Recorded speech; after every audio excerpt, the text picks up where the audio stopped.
Famed for his acting talent and good looks, Rivers' star had been on the rise before he died on October 31, 1993. Following a battle with drug addiction, he famously collapsed outside Johnny Depp's nightclub Viper Room in Los Angeles after a drug overdose at the age of just 23. While pals knew that River had been using drugs, his death still came as a huge shock, especially after he'd stayed sober for 2 months while working on the film Dark Blood in Utah and New Mexico.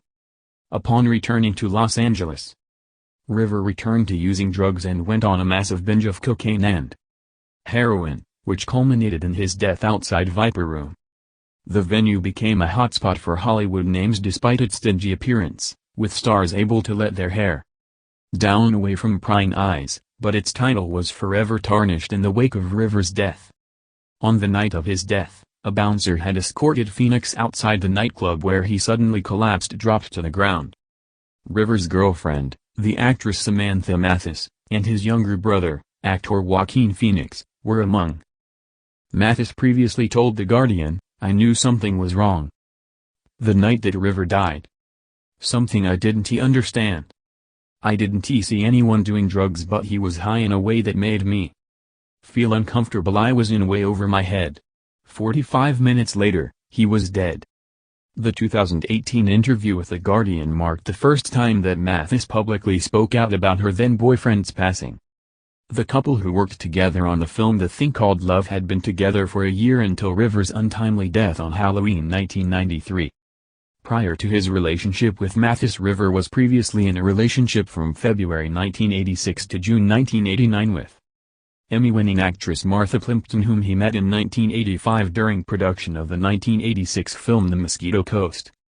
River and Martha would later work together again in the 1988 film Running on Empty. During the late Rivers' 11-year acting career, which spanned from 1982 to 1993, he starred in numerous films, including the 1985 film The Explorers, the 1986 classic Stand By Me, the 1988 film Running on Empty, the 1989 film Indiana Jones and the Last Crusade, and the 1991 film My Private Idaho, to name a few. He also overcame a difficult childhood which saw his parents join the Children of God cult, a group which later became infamous for sexual abuse. Rivers' performance in Running on Empty earned him his first only Oscar nomination, which came in the Best Supporting Actor category. He lost the Oscar to Kevin Kline for Kline's performance in the movie A Fish Called Wanda. As of the 2023 Oscars ceremony, the late actor is the 6th youngest person to ever be nominated for the Academy Award for Best Supporting Actor. River was 18 years old when he was nominated. At the time of his death in 1993, River was survived by his mother Hard. His father John passed away in 2015 and 4 younger siblings listed from oldest to youngest: sister Rain, brother Joaquin, sister Liberty, and sister Summer. River and his younger brother Joaquin hold the distinction of being the only pair of brothers to be nominated for an Academy Award in the acting categories. The Phoenix brothers have a tight bond, as Joaquin paid tribute to his late brother in his acceptance speech when he won the Best Actor Oscar for his performance in the 2019 film Joker at the 92nd Academy Awards ceremony in 2020.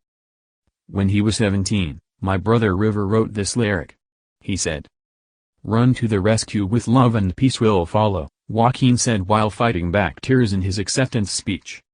On what would have been his 53rd birthday, Hart shared an emotional tribute to her son, writing, "August 23, 1970, one of the most amazing days of my life.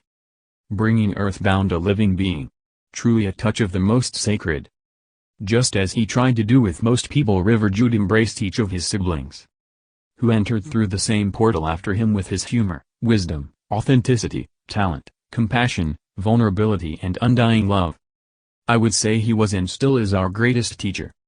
The greatest pain I experienced in my life was the pain of natural childbirth, and even though quite different, the pain of my son's passing.